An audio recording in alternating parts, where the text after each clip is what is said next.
अस्सलामुअलैकुम। आज की वीडियो है शिकवा और गिला में क्या फ़र्क है। ये वीडियो आपकी फरमाइश पे बनाई जा रही है। मैं आपसे गुजारिश करूँगा कि आप कमेंट में ज़रूर लिखें शिकवा और गिला के बारे में, अगर कहीं कोई कमी हो रही है तो चलिए हम वीडियो शुरू करते हैं। दो अशार हमारे सामने हैं। शिकवे गिले उठा के कहाँ तक चले कोई, करता हूँ ख़ुद को बेसरो सामा कभी कभी।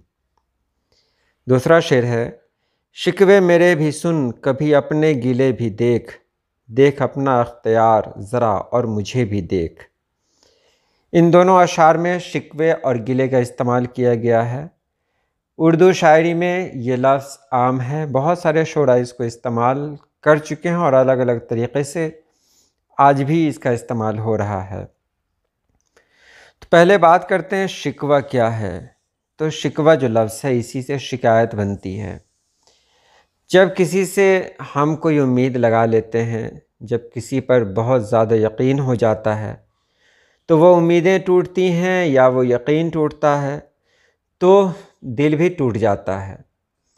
वहाँ पर हमारी ज़बान खामोश नहीं रह पाती, हम अपने जज्बात का इजहार कर देते हैं, यानी उससे शिकायत करने लगते हैं और उसे एहसास दिलाते हैं कि उसने जो काम किया है वो सही नहीं है। तो ये शिकवा है और यही शिकायत भी है।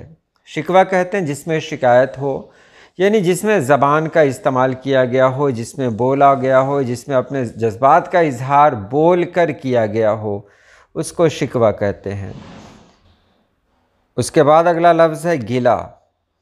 गिला भी नाराज़ी के लिए इस्तेमाल होता है, शिकवा भी नाराज़ी के लिए इस्तेमाल होता है, गिला भी नाराज़ी के लिए ही इस्तेमाल होता है।